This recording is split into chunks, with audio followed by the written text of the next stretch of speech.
knows all of you so well. And so he'll step in when I don't know the answer. I've had to spread my wings and learn an awful lot in a very short time. I've had a virtual debate on homelessness, which clearly is not my main policy area as a minister.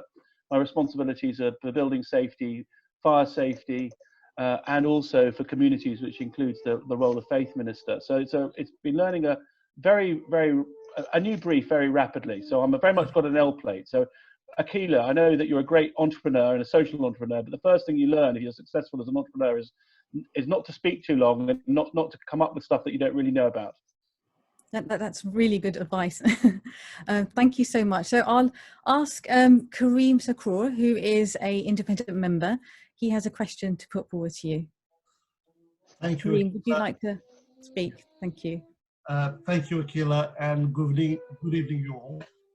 It is a delight to see our former faith ministers, Lord Bourne and Baroness Williams, tonight, and we are equally delighted to see Paul Bristow, a great champion for disability issues, but also who understands the wider Muslim community, and also Raymond Chisti. Hello to all of them. I also welcome Lord Greenouch as our faith minister.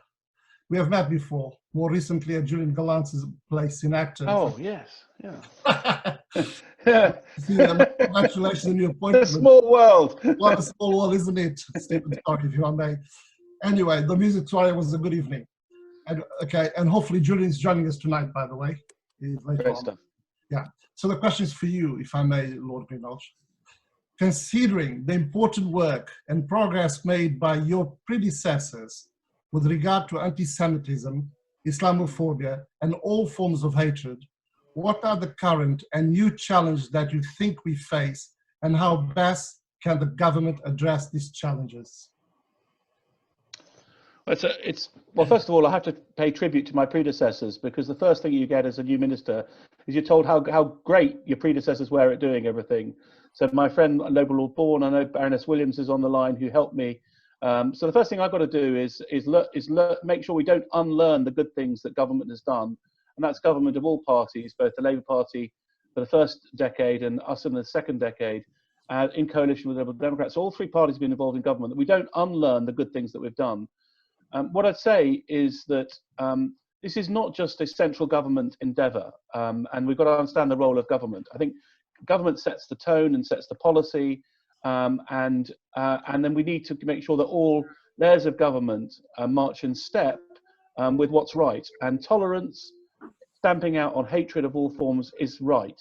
And that means that we need to fund those groups that support those people who are victims of crime, but also those organisations that help keep communities safe. And that's all our faith groups, and that's all our communities. I don't know if my noble friend Lord Bourne, I've learnt the appellation now, wants to add anything. But I think that's the first thing I'd say. We mustn't unlearn what's good. And government may come up with new initiatives, like trying to end rough sleeping once and for all, and we debated that earlier today. And that is, we have a golden opportunity to do that, but it will not be easy. But I think what we have to do is have an absolute zero tolerance approach to hatred of any kind.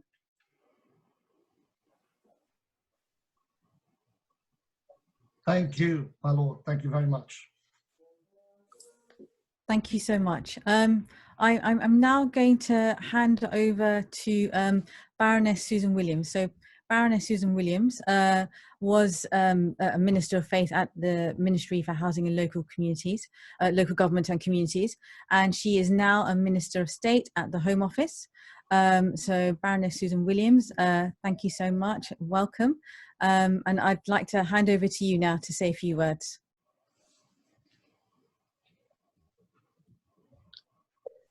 Thank you very much indeed, Akila, and thank you very much indeed for inviting me this evening.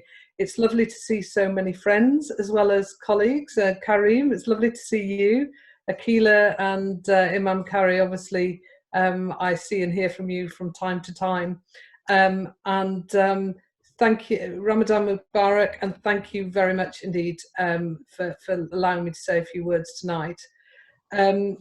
Poor Lord Greenhalgh has been told how fantastic his predecessors are, but don't you fear, Stephen, people will be saying how wonderful you are, judging by your words tonight.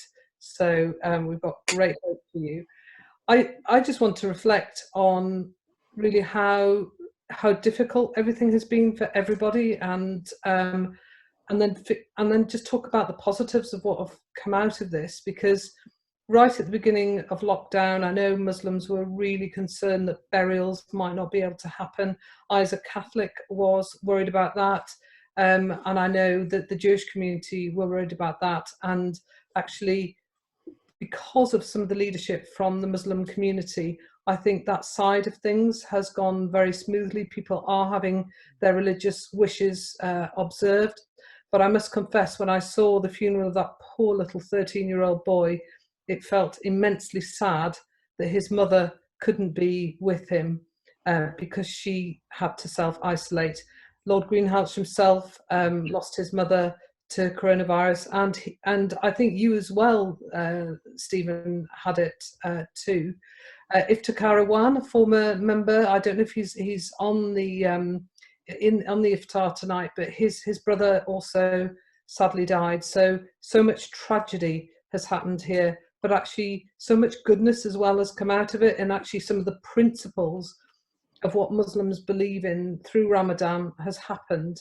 So Captain Tom Moore, he's an absolute hero to us all. As Stephen was saying, the way that Muslims have really rallied, particularly here in Manchester, I know what they've done in terms of helping people and bringing food to people. It's been absolutely wonderful.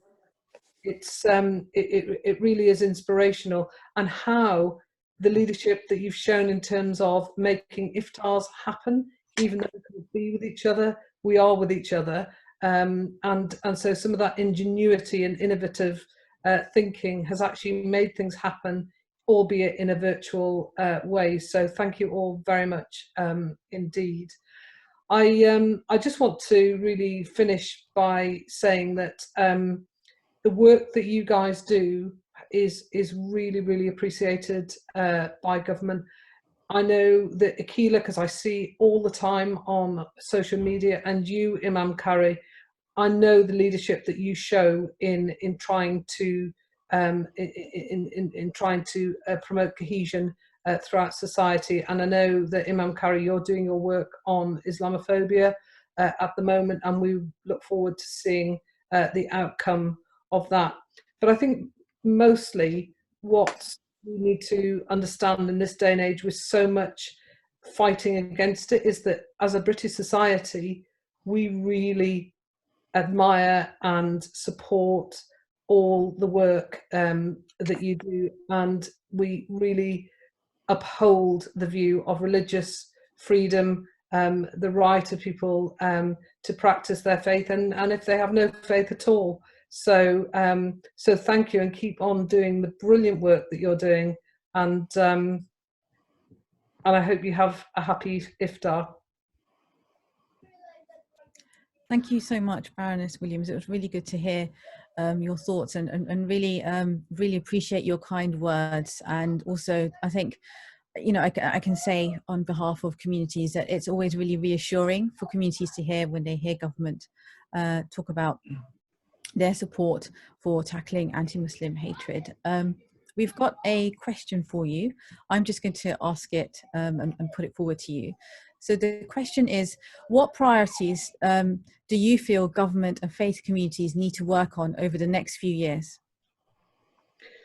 Well, I think to carry on the partnership work, because one thing about the coronavirus pandemic is that actually we are all working together, and I hope that when this all is over, that we continue that really collective approach to everything, including some of the work that we do in this faith sphere. We know that the far right is promoting divisive narratives within our communities. We know that any reason is an excuse for them to start, such as coronavirus. You know, they are being quite divisive about that. But I think the working together has got more benefit than almost anything we can do, because no one agency can do everything. Government isn't the panacea for everything. We all have to work together, as we have done. I'm very glad that it's been 4 years since I've been at MHCLG, and you actually have seen fit to invite me back. So yeah, no, absolutely, and thank you so much. You are absolutely right. Partnership building and communities coming together is it's going to create resilience, and that's what's going to get us through tough situations like the one that we're in at the moment. Thank you so much. I've got a question here for Lord Greenhalgh, and if you don't mind, Lord Greenhalgh, I'll put this question to you. It's come up on the Q&A chat, and the question is from Yasmin. Will you please illustrate what you mean by a zero tolerance approach, and if you could outline your expectations or aspirations of what zero tolerance would look like?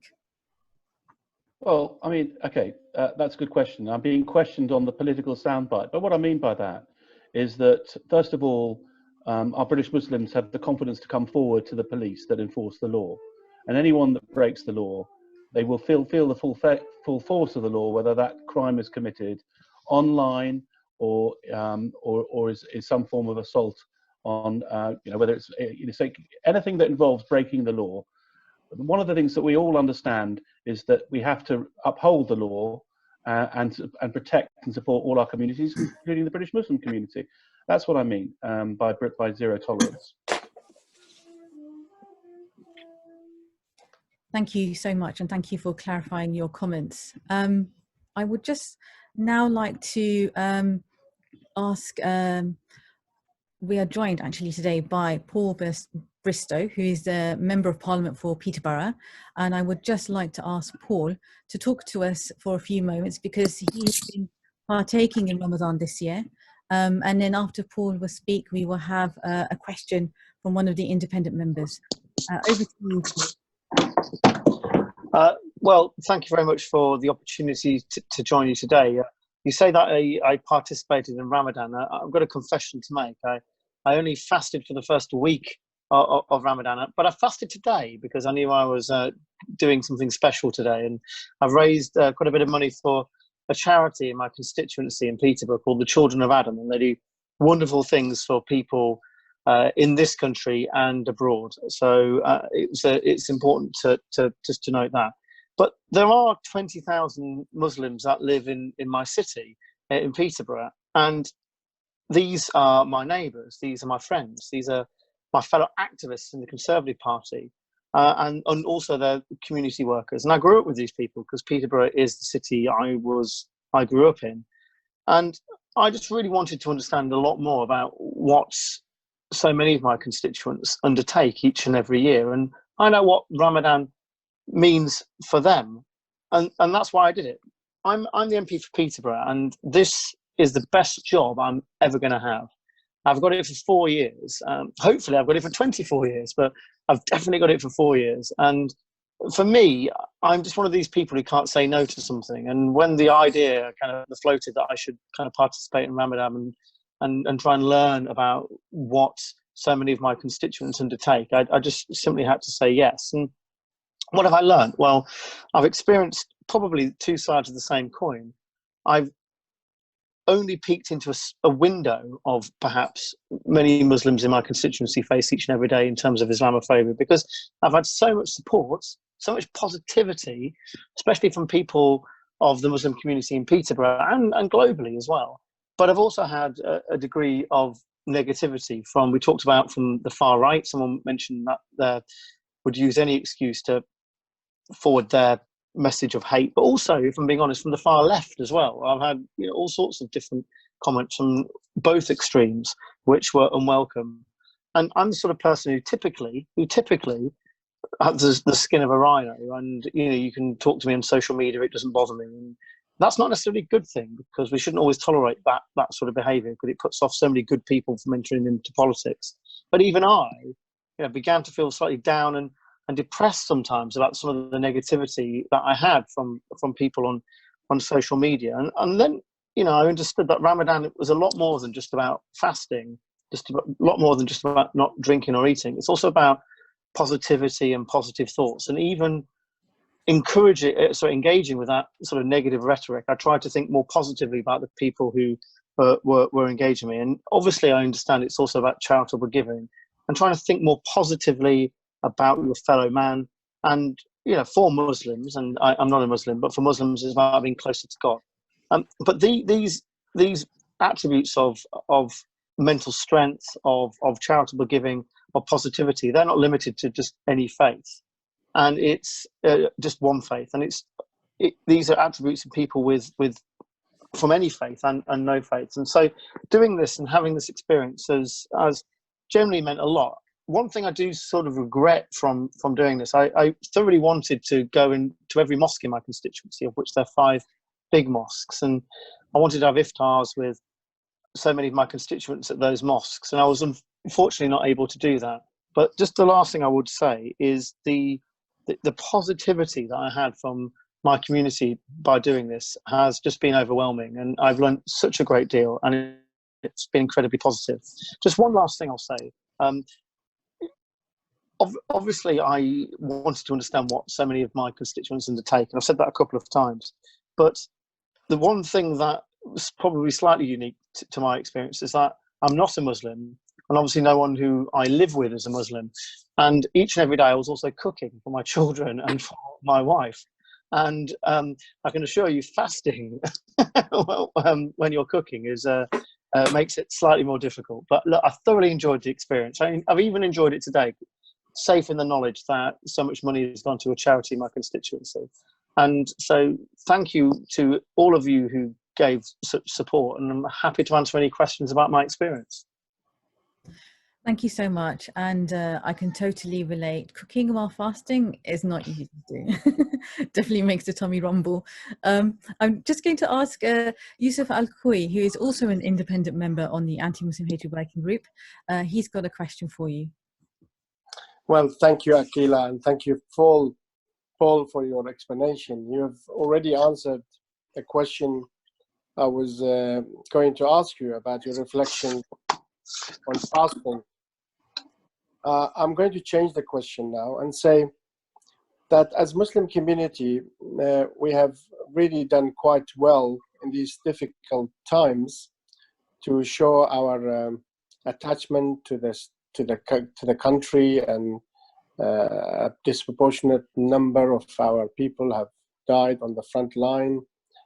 And I was wondering how we can use some of this positivity which has come out in this very difficult times to try to tackle anti-Muslim hate which exists in some quarters in society.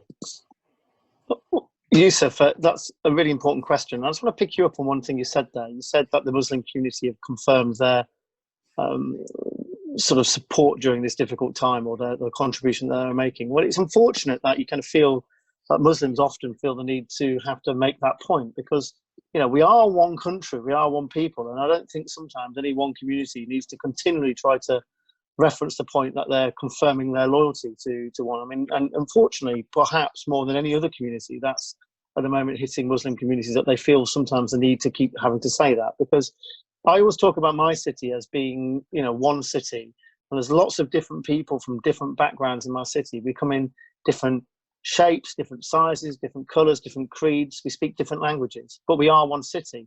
And Yusuf, in Peterborough, we've shown that we do best when we act as one city, and we've done that during the coronavirus emergency. And I think we've done that as a country during the coronavirus emergency.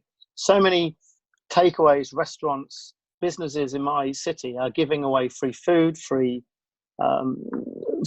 services, such as electricians are given free services, free garages are given, and lots of these businesses are Muslim businesses giving away free services to vulnerable or self-isolating people in my city. And I make a note of trying to make that clear at every point.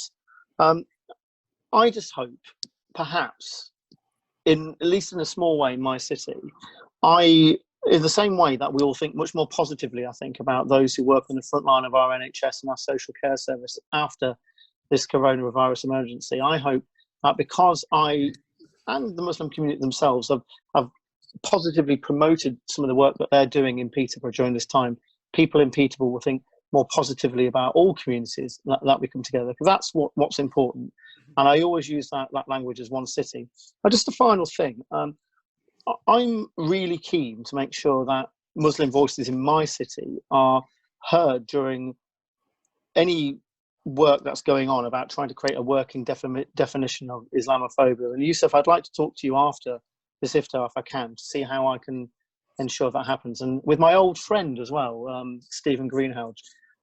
Just mention Stephen very quickly. Lord Greenhalgh was the council leader in Hammersmith and Fulham a long time ago when I first became elected. Despite the fact I'm from Peterborough, I moved to London, as a young man, and became a councillor in Hammersmith and Fulham. And to see Stephen, a politician of immense talent, in a position of authority now, just gives me incredible confidence on this agenda. Because Stephen's, he's someone I've learned a great deal from in politics, and someone I know will do this role a fantastic service. Thank you so much, Paul, for sharing your experiences and for your comments as well. Just to let you know that there are some people on attending our event who are from Peterborough as well, and they've sort of said hello on the chat box. But thank you so much. I'm now going to turn to Rehman Chisti MP, who is the Prime Minister's Special Envoy for Freedom of Religion or Belief, and he will talk to us for a few moments about his role as well. Welcome, Rehman Chisti, over to you. Here, first of all, Assalamu alaikum, and thank you very much for the wonderful invite to be with you all today for the virtual iftar. And Gary Alston, thank you also for the invite to be with you here today. And unlike many colleagues and people from the Muslim faith who are celebrating Ramadan around the United Kingdom, this year indeed is a unique year. I've grown up as a son of an imam, grandson of an imam, and nephew of imams, of doing fasting during the day and then Tarawih prayers in the evening. And but this year, like experiences faced by individuals of all faiths, whether it's Easter or Passover, things had to be done differently in these extraordinary times. And the commitment of faith leaders to adapt to these challenging circumstances in terms of how prayers are led and delivered in communities has been absolutely amazing in dealing with these challenging circumstances and the effect of COVID.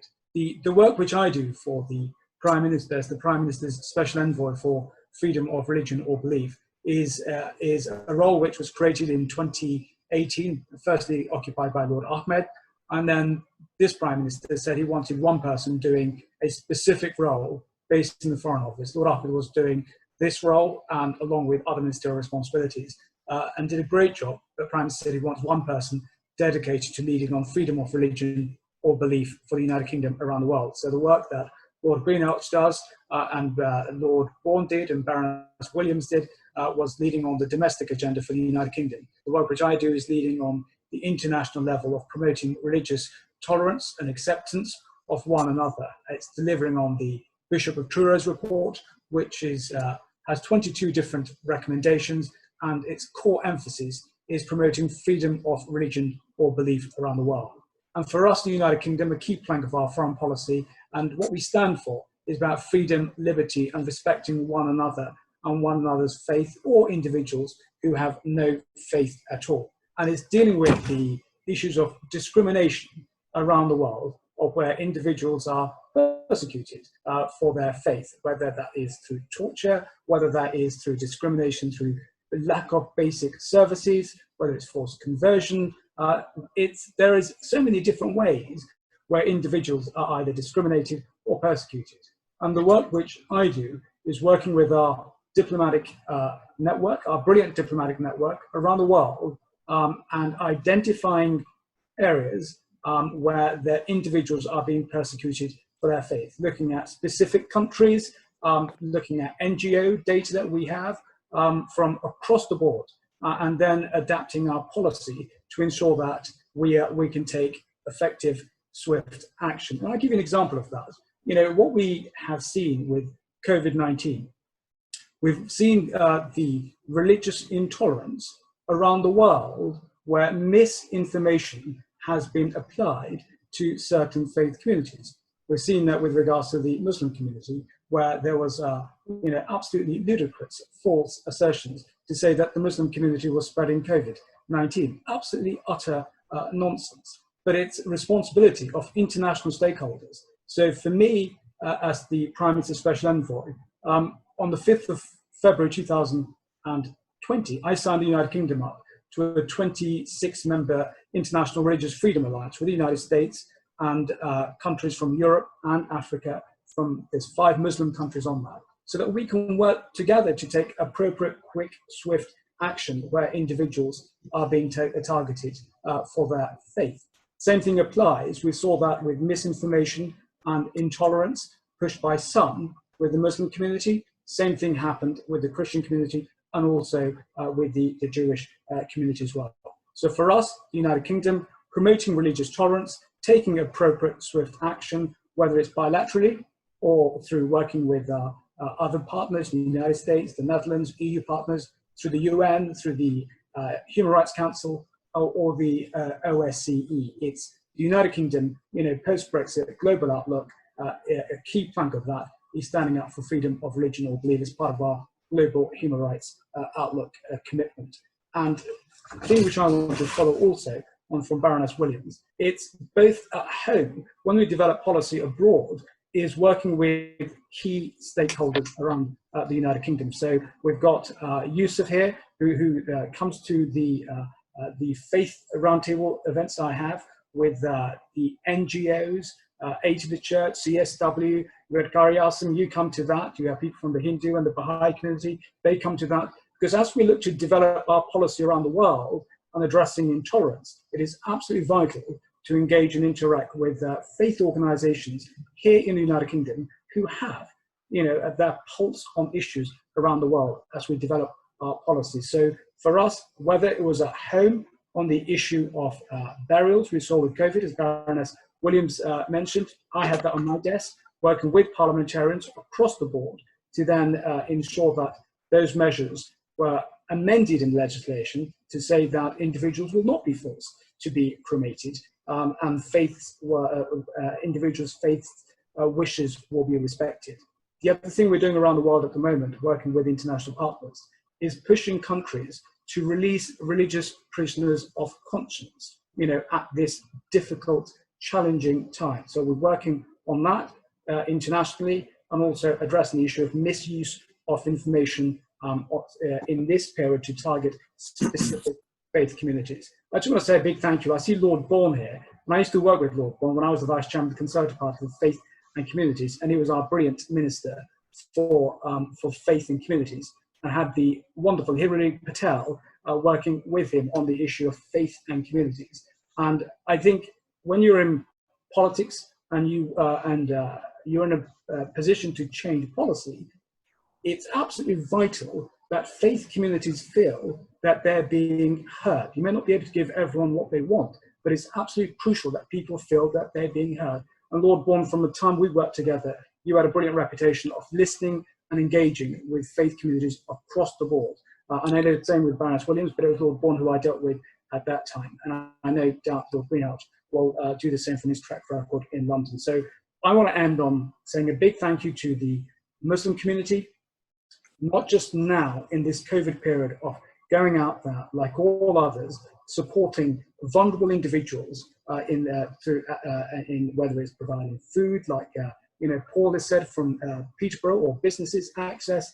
But Ramadan is always a time of giving, and the Muslim community in Ramadan has been one of the most giving in the United Kingdom for charity, year in, year out. So I just want to say a big thank you to the work the Muslim faith community, the key workers in the National Health Service, on the front line, in the voluntary sector, across the board do. And also I look forward to working with the group to ensure that the challenges that will arise in dealing on the international sphere of anti-Muslim hatred, that we can work together with, as we do with the Karias, and you meet me regularly and inform me. But it's absolutely vital for you to know that you have thank you. I'm so sorry to interrupt you. Thank you so much for Manchester MP. It was really good to hear more about your role, and thank you for the sentiments, which I'm sure everybody shares. I am just a little bit conscious of time, so I'm going to leave asking questions for now till a little bit later on, if I may. And if I could come to you, Lord Bourne, I know that you have to leave before 8 p.m. So if I could come to you and ask you to say a few words. And thank you so much for joining us today. It's really nice to see you after such a long time. Similarly, Akila, thank you so much. Friends, Salam Alaikum, Ramadan Mubarak. It really is a great pleasure to be here, and it's a great pleasure to see so many friends whom I worked with. I know Susan Williams worked with, and Stephen Greenhalgh will be working with. The Anti-Muslim Hatred Working Group is a very cohesive and a very effective group. Riaz as well, a really close friend. So it's a great pleasure to be here. Like others, could I pay tribute to what the Muslim community at large has done? It did this before this dreadful virus, but it's certainly been doing it in spades since. The charitable work, the work with Muslim Aid, the contribution to the community up and down the country, which we've all seen and feel very, very deeply about. And so thank you for doing this for our country. It's all our country. And also the spirit of community, the work that's done in the public sector, in the health sector, for care homes, in the transport sector, all of this really cements what we've seen through this dreadful virus, that we are truly one nation, and that's true massively of the entire country, all but a few extremists, and we shouldn't lose sight of that. It's really been great to see Minister Stephen Greenhalgh here and to hear him speak, and I think the omens there are really good. And so I really am delighted that he has been here for such an important thing as this virtual big iftar. There was some comment today I think not necessarily it was a comment of ignorance on Twitter, rather than I think a comment of discrimination, saying what on earth can be a big iftar do in a communal way, an interfaith big iftar. I don't know where they've been, because these have happened very effectively. And this virtual one, I think, is also a tribute to you moving very quickly to show what can be done. We face, as a country, as a world, in fact, towering challenges. And at the same time as we can see global travel receding and stalling and borders sealing, never has global action, I think, been more important. And so I think we should see this as, I think it's the Cantonese word for crisis is the same as the Cantonese word for opportunity. Although this has been a crisis, it provides a massive opportunity, which I think many of us have seen as well, that some of the good things that Susan Williams was rightly referring to through this, and what can be achieved in an interfaith way. There was this statement by the Grand Imam of Al-Azhar, a joint statement with His Holiness Pope Francis, about the importance of human fraternity. And I think that's something we should all take hold of. We have our differences in religion, of course, distinctions, but that shouldn't obscure the fact that our religions really have at base doing good. And that really is, I say, a challenge that I think we can recognise. So thank you for what you've done through this virtual Big Iftar, which I have to say Roxana and others have managed and organised really superbly. So thank them, please, through this process. But it's never been more true that the importance of us coming together. So bless you, Akila, for what you do in your leadership role in the Muslim community and in the community at large. And I think, that's very, very important. It's deeply appreciated. And thanks so much for organising this evening. It's done nothing but good. Thank you so much, Lord Bourne, and thank you so much for your kind words as well, and for your leadership. It was really, really good to hear you speak. I just wanted to let everybody know that we are going to be doing the Clap for Carers at 8 o'clock, and Imam Qari Asim will be leading that. And just before we sort of move on to our next speakers, we are joined by the government's faith advisor, Colin Bloom, and he has been recently appointed. So I'd like to just ask him to tell us, to say a few words, please, Colin. Well, thank you very much, Akila, and salam alaikum to everybody. I have the privilege of working quite closely with Lord Greenhalgh, and that's and I couldn't possibly follow up on anything he said any better. But the purpose of one of the things that I'm doing, and it may answer some of the questions that have already come in, I'm doing a review, which has been slightly put on hold because of COVID, but we'll get back onto the review in time to come. But a review really into how government engages with faith communities, and one of the key columns of work that I'm looking at is really making the case that people of faith and places of worship are overwhelmingly good for society. And that's ever so true, particularly for the Muslim community, and particularly what Raymond Chisti said about all the great work that the British Muslim community is doing, and very much of it, a very large amount of it, goes unnoticed. There's a great story I know in somewhere in Surrey. There is a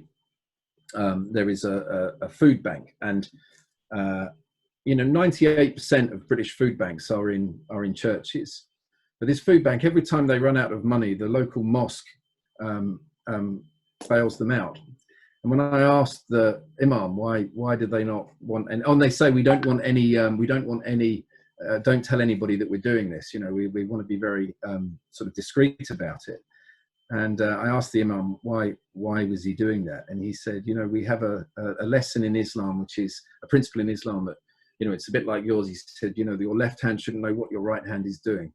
And that modesty and that discretion was really I thought it was very powerful. And one of the things that my review is going to be doing is really showcasing all of the incredible work that different faith communities are doing up and down the country, and really making the case, as I say, that places of worship are schools of virtue. They produce good people who are doing great things. And I'm very excited to be doing that and working with so many. I can see so many people that I know very well and work with on this. And I think one of the lessons that will come out of COVID, this period that we're in at the moment, is just how amazing faith communities have been, and just how incredible places of worship have been, and faith communities have been in responding to it. So look, I'm really grateful to be on this virtual Iftar, and great to be with so many of you. Thank you so much, Colin, and it was really nice to meet you. And I really felt really heartened by the example you gave of the mosque bailing out the food bank. I'm sure there are so many examples around the country of different faiths and no faith community groups coming together in that way. And Roxana has been collating some of the good work that's been done in grassroots communities, and she'll share some of those on the chat later on. I'm conscious of the time, and I know that Lord Bourne has to go, and a question has come through for you, Lord Bourne. So I'm just going to ask Riaz to put that question to you, and then we will go to Imam Kari for the clap for carers. And I just want to apologise to all our speakers who are waiting patiently, who we're sort of running slightly behind time, and so you not speaking at your scheduled time, but we will come to you, I promise you. But Riaz, if you could please ask the question for Lord Bourne. Sure, thank you. Lord Bourne, thank you very much for your profound words. I'd like us to spend probably about half an hour dissecting what happened on Boxing Day night at the King Power Stadium when your team got trounced by my mighty Liverpool. This is the first opportunity I've had to rub that in, so I will take up the opportunity. But thank you for being with us, and thank you for championing faiths across the piece in the time that you were our minister, and very grateful for all the support that you've provided. My question is that since you've been involved with the Remembering Srebrenica efforts, that what the lessons are for humanity about hatred and intolerance based on not only that terrible part of history which happened on our European doorstep, but also world events, acts against humanity since. What can we learn from this? Riaz, first, thanks very much indeed for the plug for the really good football team from your hometown of Leicester. Secondly, and importantly, you reference quite rightly the Srebrenica genocide. I had the great privilege actually of discussing this with the Minister, Stephen Greenhalgh, Lord Greenhalgh, this week, and we spent some time discussing it, and both feel very much the same about it. I mean, it is, as you rightly say, was on our doorstep 25 years ago. We've had a massive challenge, as has every institution and charity in the country, in getting to grips with how we do things in a virtual way. And because there was to have been a massive service of commemoration at St. Paul's on July the 6th, the genocide itself, is, which you referenced, was actually July the 11th. But we're now faced with how we commemorate that in a virtual way, and that was something I had the opportunity to discuss with the minister, and of course we will be doing that. But probably the most profound, certainly the most profound experience of my political life was visiting Srebrenica, visiting Sarajevo, and meeting some of the people who lived through that. The doctor, who as a young doctor had suddenly had his life transformed. He was going to go to Srebrenica. He planned to do that away from Sarajevo because he just wanted to have a country practice. And all of a sudden, his life turned upside down. He became a hero, not something he'd sought, but something that happened because he was there doing operations and living through the dreadful trauma of all that, meeting the mothers of Srebrenica who'd lost their sons, their brothers, their husbands, and who bore no ill will, and meeting those same mothers who are unable to bury the remains of their loved ones because they've been scattered all over the place. That's since been largely put right by DNA, helping to trace. But to see that, and to see the great dignity of the people of Srebrenica and Bosnia at large, as you rightly say, on our doorstep, meant how important that is to educate British kids, British people about that. And we of course have a proud Bosnian Muslim community here, British Bosnians who are very proud of Britain, but obviously very proud of their heritage. So it had a profound effect on me, and I became convinced and remain convinced about how important it is that we learn those lessons and we teach those lessons in schools and in other institutions. And Wakar Azmi, who is the chair of Remembering Srebrenica, has enabled that to happen with a lot of governmental support, and it's something I'm proud of, and I think it's a great importance. Thank you so much, Lord Bourne, for that answer. Rabbi Laura, if I could come to you now, because I understand that you also have to go. And I do. I will do my best to be quick. Assalamu alaikum. It's lovely to be amongst friends and leaders. And yes, I really echo thank you for your leadership.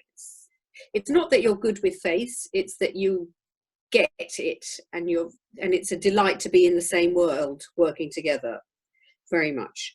I'm very conscious that at the word in Hebrew for tolerance is sevel. It's made from the word savlanut, which has pain in it. And I think that, as well as talking about what we do together as friends and colleagues, there is pain at the moment involved in COVID and in looking towards the future. And there's been some very interesting divisions. I think it was Lord Bourne who talked about what's happening on the right, the far right. But I think that who's furloughed, who's not furloughed, who's envious, who's losing jobs. And we must together strategize how we will have a country that we've already seen is fragmented through the case review and through Brexit lines. Now they're different fragmentations, and this is absolutely our time. This is absolutely the time of faith groups to step in and mix it up, because those splitting lines are so divisive for Britain and so divisive for faiths. So I would invite us to look at what's happening, see where the anger is, where people's anxiety is and envy, all these great words that our religious texts name. We just don't run away from it. It's all kind of the grittiness of life is in our religious texts. And look at what's happening, where the lines are that are starting to split, as we also head into recession, most likely. Now is our time. Together, we have to look at what's happening and respond together so we do not have a split country, but a united one. Thank you so much, Rabbi Laura. Thank you for what you do, Akila. Really, and Ramadan Mubarak, Ramadan Kareem.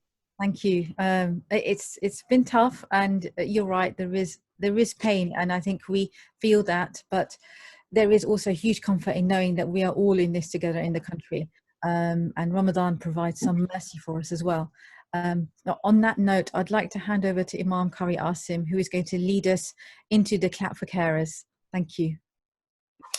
Thank you, Akila, and thank you to all our panelists. Really profound words expressed at this time of crisis. Today, as Lord Bourne mentioned, is a day when His Holiness Pope Francis and also the Grand Sheikh of Al-Azhar have called for communities to come together and pray for humanity. So I'm going to begin with a prayer, and then we will go to the moment when we clap for the carers. So, Almighty God, the most merciful Lord, we ask you to grant us peace, to heal our souls and comfort us in this time of pain, fear, anxiety, and uncertainty. We pray that those who have departed this world due to COVID-19, may they receive your infinite mercy and may they rest in peace. We pray for the sick and infected. The Lord of the heavens and the earth, sustain bodies and spirits, grant relief from this infection to all those who've been affected. Give our political leadership the vision and strength to lead us through this extremely difficult time safely and amicably. May, Lord of the heavens and the earth, engulf us all in your shade of mercy throughout this time and beyond this time. Thank you. Amen. Amen. I think on my clock there's 15 seconds to 8 o'clock. I didn't want to miss it. I can hear my neighbours.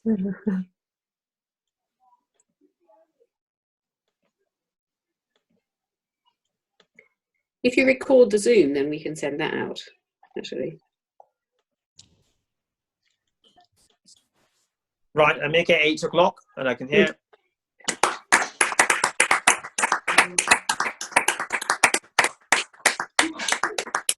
You're amazing, NHS, and everyone helping all your work. And you guys clapping today? We offer our deepest thanks to our magnificent workers for their unyielding efforts and remarkable sacrifices in this time of national emergency.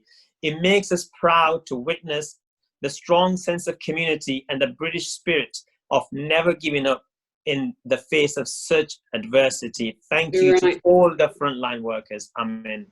Amen. Amen. Thank you, Akila. Thank you so much, Imam Kari, and thank you everybody for taking part in the clap for carers. It's really, I think it's really important that we do this every week, and we continue to do that and show our appreciation for our carers and for the NHS and for all frontline workers. I would now like to hand over to Jasveer Singh, who is from City Sikhs and the Faith Forum for London, and he's also an independent member on the Anti-Muslim Hatred Working Group. Over to you, Jasveer. Thank you, Akila. Assalamu alaikum and sasrikal, everyone. It's wonderful to have so many of you joining us tonight.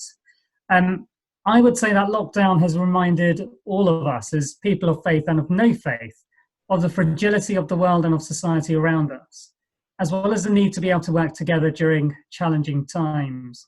And obviously mosques, schools, community centres remain closed during Ramadan, but our desire to mark festivities hasn't diminished. We're learning to adapt to the changed world that we now find ourselves in, and virtual iftars are just one example of this. As for togetherness, we've seen people of all faiths and backgrounds realising what needs to be done in their local areas and filling the gaps wherever they have arisen. So food distribution by mosques, churches, gurdwaras and temples are just one example of this, making sure that the vulnerable are not being forgotten. And when I think of my own faith as someone of Sikh heritage and somebody who is Sikh, I remember the fact that Guru Nanak, who was born 550 years ago last year, was born in, well, his birthplace is now in Pakistan. His birthplace is now in a place where the majority of people, the vast majority, are Muslim. And yet last year also saw a literal bridge being built between India and Pakistan to ensure that pilgrims from India who were Sikhs could go and pay their respects at the place of worship which was established, where Guru Nanak is said to have passed away some 500 odd years ago. Now, a little known fact for non-Sikhs is the fact that Guru Nanak's best friend for much of his life, his closest confidant and most loyal follower, was Bhai Mardana. Bhai Mardana was a practicing Muslim throughout, and he respected Guru Nanak for his wisdom. Guru Nanak and Mardana travelled together for over 20 years, covering large areas of Asia and the Middle East by foot, and they even had the opportunity to visit Mecca. During Ramadan, Bhai Mardana would be fasting. And I like to think that when both of them were away from their families, just the two of them together on their travels, that Guru Nanak would be helping Mardana when it came to preparing for the Iftar. That is true interfaith solidarity, the ability to respect each other's faiths while supporting each other in their own beliefs. And we can sometimes overlook those sorts of friendships, that closeness, where people of different faiths can come together simply as friends. But this year's festival period, be it Ramadan, Easter, Passover, or even Vaisakhi, which have all taken place during lockdown, it's been a much needed reminder of just how much all of us are part of that same humanity and that same family.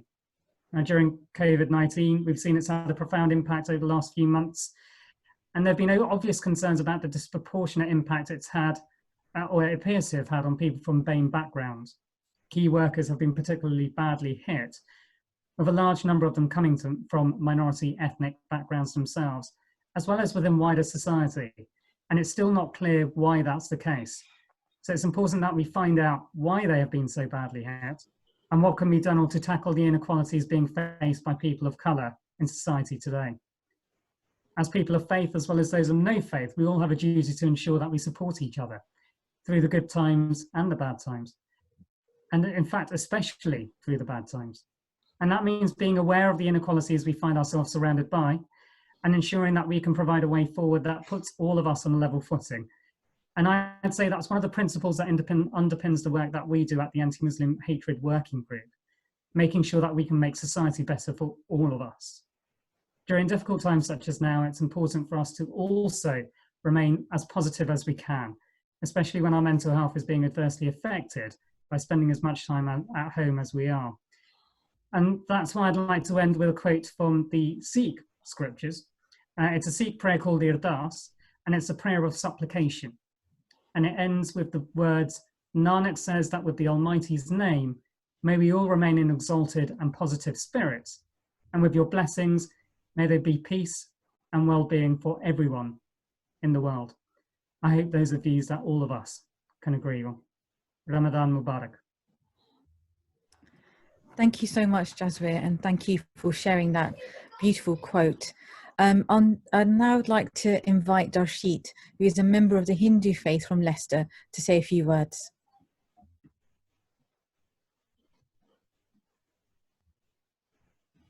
Namaste everybody, Assalamu alaikum, and Ramadan Mubarak to everybody here.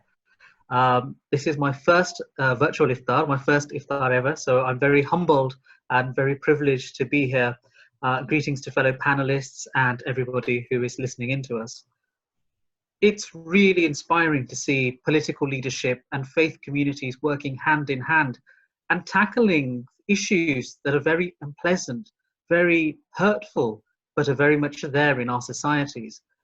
It's so important to have that leadership at the top. It's so important to have that open dialogue. And I think equally at the base of that is that we're all humans. You know, we're in it for humanity, and we must never lose sight of that we are one and we are equal. And Namaste reflects that in that we see God in everybody. And that's the basis of all of our faiths, that we have mutual respect, mutual care, mutual concern. Because like we've seen by this COVID virus, there's no discrimination. It's affecting each and every one of us, from how we live, how we work, death, birth, everything. And unfortunately, at times like this, the negativity and the instances of hate will come out, because faith is always an easy target. Faith is always easy to blame. It's always easy to discriminate on the basis of faith. And why is that? Because there's a lot of ignorance, there's a lot of fear, and there's a lot of unchallenged thoughts that are going out in our societies. Equally, we've seen, and it's really pleasing to hear, how the different faith communities are all embellishing and really enforcing the principles of our faith and helping each other at times like this. But my experiences today, what I want to share, is a recent experience from a project we were involved with St. Philip's Centre in Leicester called Come Dine With Me. And the novel idea was that families from Hindu and Muslim backgrounds who are not known to one another would be paired and would meet for a meal. Something very simple. And when I joined, I thought, wow, this is so easy and this is so good. And, we'll have so many people ready to really volunteer and take part in this. But in fact, what we discovered was something quite shocking. Really shocking to me, because Leicester is a small city. Leicester's, one of the most diverse cities ever. And for us, it was difficult to recruit families. People who we thought, yes, would come forward, wouldn't want to come forward to go and share a meal with someone of a different faith. And it was like, why? What's happening? All along my life in Leicester, I've heard that Leicester's very peaceful, Leicester's very tolerant, all the faiths get on. But when it came down to the basic level, there was a lot of tension, a lot of fear, and a lot of apprehension. But people were not willing to say what those issues were. And until we get to the root of those issues, how on earth can we tackle these things? So whilst the leadership at the top is important, we need that clear message from the bottom as well, at the grassroots level, to tackle those things. It was an enlightening experience to share and to realize that fasting is something common across all faiths. But fasting isn't about food. It's about that inner calling, that connection to God, about compassion, about sharing, seeing and hearing how young people feel that, yes, I'm ready to fast now, and the pride on their parents' face, the pride in seeing that practice be passed on from generation to generation. That's what we need to share in our country, across all of our cultures and our faith groups, to celebrate and unify us and make us stronger, so we leave a very strong, a very proud and a very diverse legacy for our communities, that we can tackle various and harmful issues like COVID, like hate crime, face to face, in a peaceful and humanitarian way. Thank you so much, Darshid, for those inspiring and uplifting words. It's really good to have you here today. Thank you. If I could now hand over to Bishop Richard, who is the Bishop of Bedford. Thank you very much, Ramadan Mubarak. And like everybody else, it's a great joy and pleasure to be here this evening. Just one or two reflections as a Christian on working together. As a Christian, that dual command from Jesus to love God and to love my neighbour is fundamental to who I am and how I live. It's two themes that connect with similar emphases in the Holy Quran: our worship and submission to God, inspiring our love for one another. And that's why working as Christians and Muslims and with other faiths, I believe it flows naturally from that. As Bishop of Bedford, my area of responsibility, among other places, covers Luton, where over the years, as some of you will know, Muslims and Christians have built friendship and shared action. I think of a peace garden created behind one of our churches, the annual Peace March that's been happening for the last 23 years. The way that people have met together, talked together, and laughed together. But then again, as others have referred to, on a more serious note, Christians, Muslims, and others responding to the intimidation of the far right, a response to issues of child sexual exploitation, and the way that we've mourned together the victims of terrorism. And even if COVID-19 makes some things more difficult, people I see are working together through local organisations and their neighbours. One very topical issue, of course, is that of our mental health and well-being. It's a great privilege recently to be part of a podcast hosted by Jalal Mia, the chair of the charity Our Minds Matter in our county, and Riyadh Kodabokas, the Luton Council of Faith's head of community relations, a chance to reflect on how the resources of our faiths, and particularly in my case, the Christian faith, feed into and resource our well-being, including our mental well-being. But just to end with a family story, this Ramadan, my daughter in Luton, like many others, has been receiving food from her Muslim neighbour. But as powerful as that act of generosity is, the image that actually sticks with me is the fact that 3 fence panels between their 2 gardens blew down in the gales just before the COVID outbreak began. And it just reminds me that to love God and to love our neighbour is actually ultimately about overcoming barriers, to build pathways that go through fences. And I just rejoice this evening in the company of everybody else, but also the fact that we live together in a country where in so many different ways those pathways are being forged. Muslims, Christians, those of all our faiths together serving the common good. So thank you once again. Thank you so much, Bishop Richard, and thank you for the story of your daughter's neighbour. That's really nice and really highlights, I think, Ramadan as well. I'd now like to hand over to Marie van der Zil, who is the President of the Board of Deputies.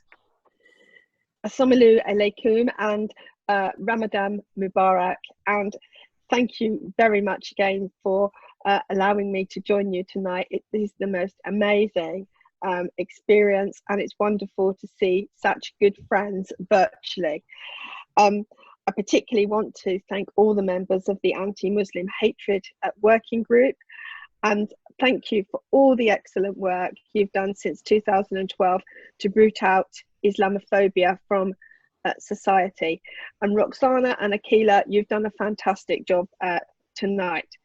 But whatever work we've done, there's a lot more work to do so that British Muslims can go about their lives without fear of racism.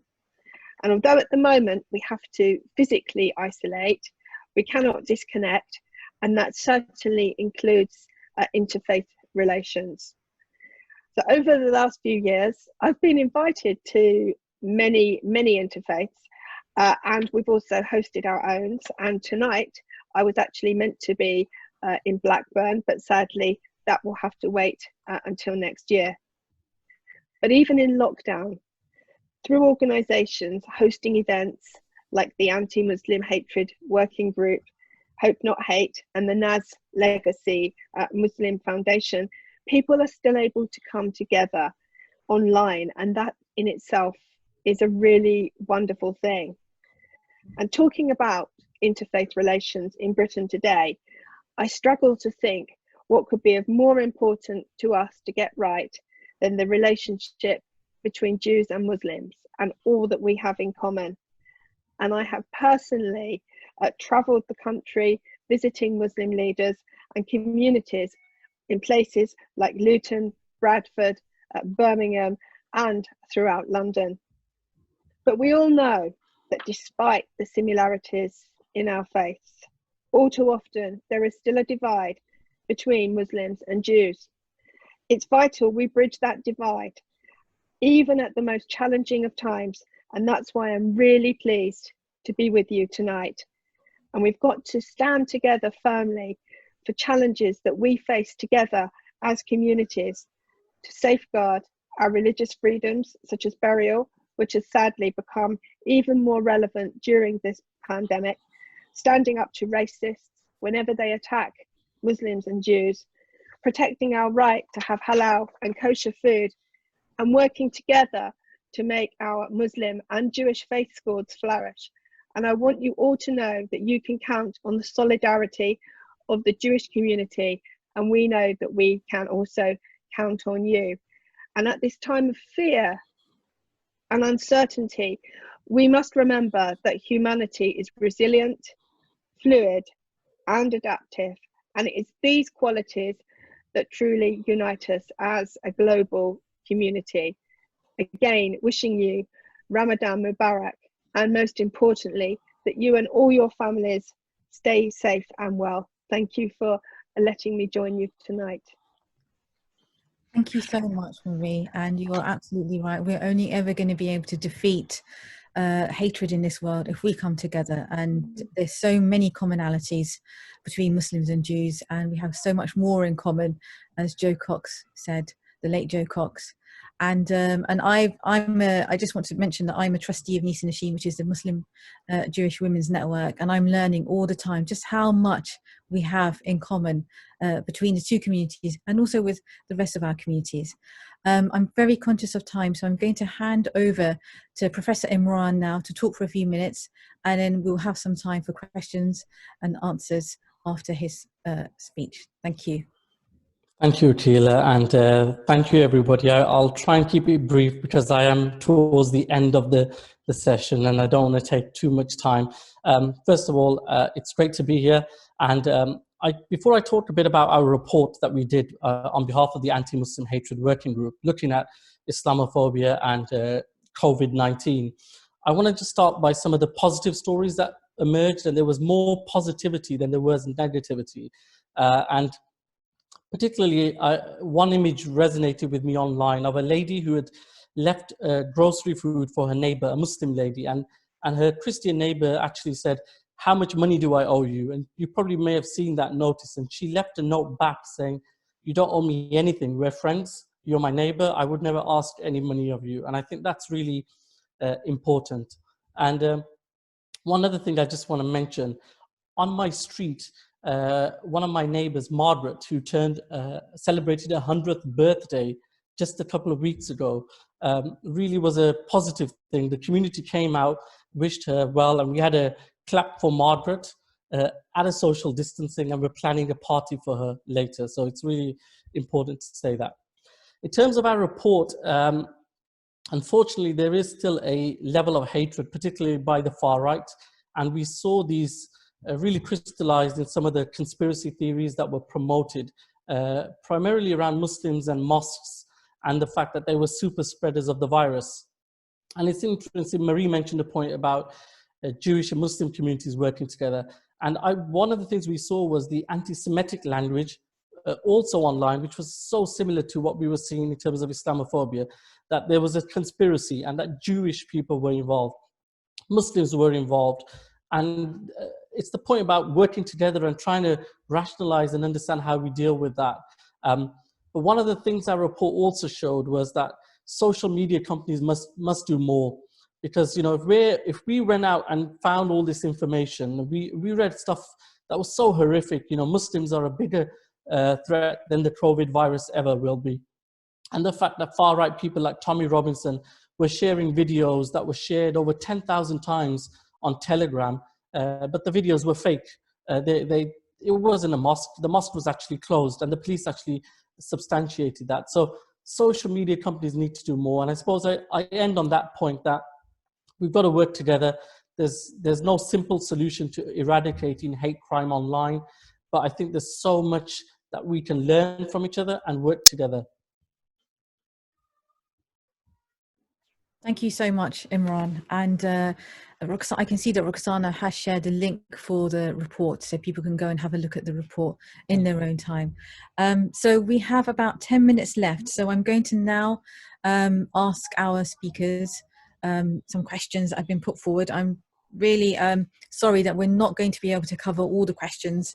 So the first question I have here, which is for anybody on the panel actually, how can we publicize in a better way positive community action so that more people are aware of the good work being done in faith communities, and especially minority faith communities? Shall I go first, Akila? Because I'm actually going to have to depart. So, but I think, I mean, Professor Imran, you were talking about the awful stuff on social media, and I totally agree with you. Some of the conspiracy theories are actually mad. They're so ridiculous. But actually, a lot of the stuff that I've seen on social media, like the Muslim lady coming to give her neighbour food, has been so positive. And those examples of where communities have just simply come together, certainly from a Manchester perspective, I was first aware of it after the floods, when Muslims up in Failsworth in Bolton had gone to help their neighbours. It was the first time they'd ever met, and the neighbours felt ashamed that they'd never met before. So I think for all the bad aspects of social media, that's actually one of the very good aspects of it. And I'm going to say goodbye because my family want their food. Thank you for your answer, and thank you so much for taking part. Lovely to see you all. Thank you. Have a good evening. Thank you. Could I say something? I just wanted to say to you that I really agree with you about Facebook, and it just so happens today that we've written a huge complaint to the executive at Facebook, because unfortunately people threatened to online to bomb the Board of Deputies and also come at us with bullets, and the post took a long time for the comments to be taken down, and the person who made this post is still allowed to post. So we have made a huge complaint, and from this I will be in touch with you and let you know what they're going to do, and perhaps we can have some talking offline, because I agree it's a serious problem. Yeah, thank you so much for doing that, and it will be great to follow up on that, because we will. Having I agree. really difficult issues as well with Facebook on certain issues. So yeah, that would be fantastic to take that forward. Thank you. We've got one more question, I think, time for one more question, which I'll just put to all the panelists, which is basically, how can we tackle and report anti-Muslim hatred? And how can we do it better? I don't mind going first. I mean, I just would say that we need to look at the barriers to reporting hate crime. And I think anti-Muslim hate crime, what are those barriers? And some of them is issues like trust and what Marie just said about what social media companies do, or the lack of it. And I think if you can start addressing the fact that companies need to do something, those barriers, I think you're more likely to get people wanting to come forward and feel much more trust in the system. Thank you, Imran. That's absolutely right. And of course, people can also report to Tell Mama and other third-party reporting organisations. They can also report to the police. And I know that reporting to the police is a huge barrier as well for especially Muslim women. And we have been doing some work with the police. And Marcus, who introduced himself on the chat earlier, I've also been talking to him about how we can help them overcome some of the barriers around underreporting. So I don't think, I'm afraid we've got time for any more questions, but we will take your questions forward, and we will take it forward to the relevant people. So if you just message myself or Roxana, we'll make sure that those questions do get put forward, especially to some of our speakers who've now had to leave, and the ministers especially as well. So now we have, finally to end, we've got a video from Imam Qari Asim, which is a tour of Makkah Masjid. Imam Qari, would you like to just say a few words while I try and get my head around the technology and screen share the videos? Sure. Thank you, Keela, and thank you to our panelists who just really touched upon some of the divisions and divisive language and rhetoric that we see online. So usually what we'll have a iftar at the mosque, where people of all backgrounds and people of all faiths and beliefs will come to the mosque. And this year, because we've not been able to do so, this is just a brief tour of the mosque. And mosques across the country are doing fantastic work, especially during COVID-19. And so this is the mosque where I am Imam. And here we go. This is Makkah Mosque in Leeds. The doors of the mosque are closed, and in front of the gates we've got this thank you to all the key workers, frontline workers, the NHS, and so we want to thank everyone who's been helping in this period of crisis. Okay, I'm now going to try and load up the other video as well, if you want to carry on talking. Yeah, so this is going to the inside of the mosque. For those who may never been to the mosque, this is it's an opportunity to just briefly show you what a mosque looks like and what we do in the mosque. Welcome to Makkah Mosque in Leeds. This is one of the largest mosques in Yorkshire. It has the capacity of accommodating 2,500 people. When Muslims enter the mosque, they take off their shoes and place them in the shoe racks here. And then this is the ablution area where you wash yourself, wash your hands and face and other parts of your body that are uncovered. And then we have 3 floors. This is one of the floors. I'm going to take you to the top floor. The mosque was built in 2003.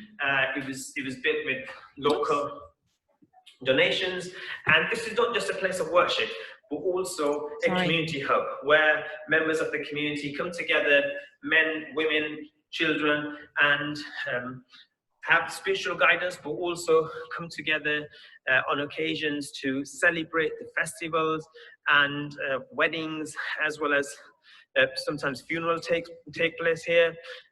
You can see, so these are prayer mats, and because Muslims prostrate on the ground, and as a result they take their shoes off. Maybe 20 years ago you would not have seen that many chairs in the mosque, but now increasingly more and more chairs are seen in the mosque, and that's because people cannot bow or down or prostrate on the ground, so as a result they sit on chairs. You will see that there aren't any images or any pictures on the walls of the mosque. What Muslims do have is scriptures, writings, and so they're connected with God through scripture or something that they're developing, which is known as art of arabesque, which is about floral harmony. So connecting with God through scripture and natural phenomena. This is the only dome in the whole country which is so covered with scripture as well as patterns. And we have in the last two rows the chapter 55 of the Quran, and then names of God, names of Prophet Muhammad, peace be upon him, the names of some of his key companions who excelled in different areas. So one of the things that you'll find in every mosque, purpose-built mosque, is a dome. And then another thing that you'll find is the place where the Imam stands. So this is an archway where effectively it points towards Mecca, and Imam stands there.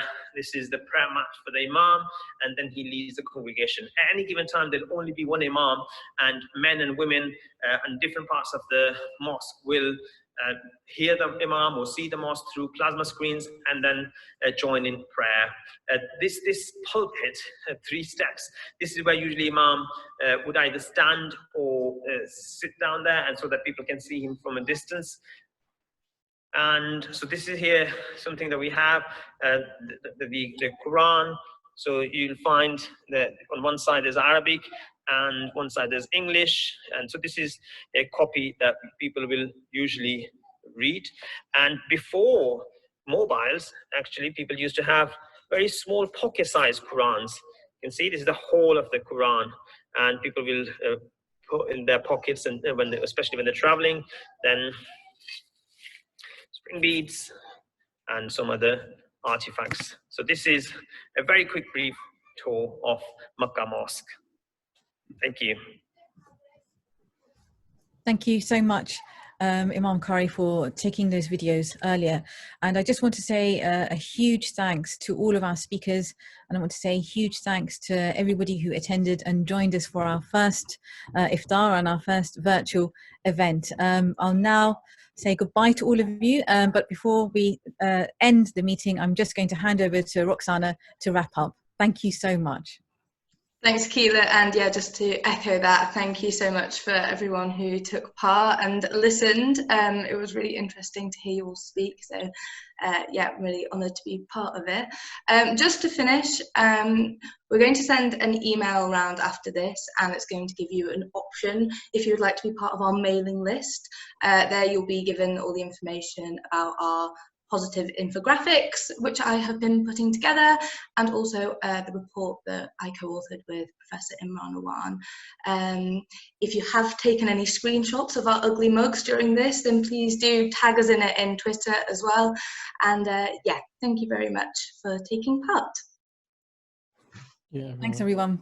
Bye. Have a good evening and a good Iftar if you've been fasting. Yeah.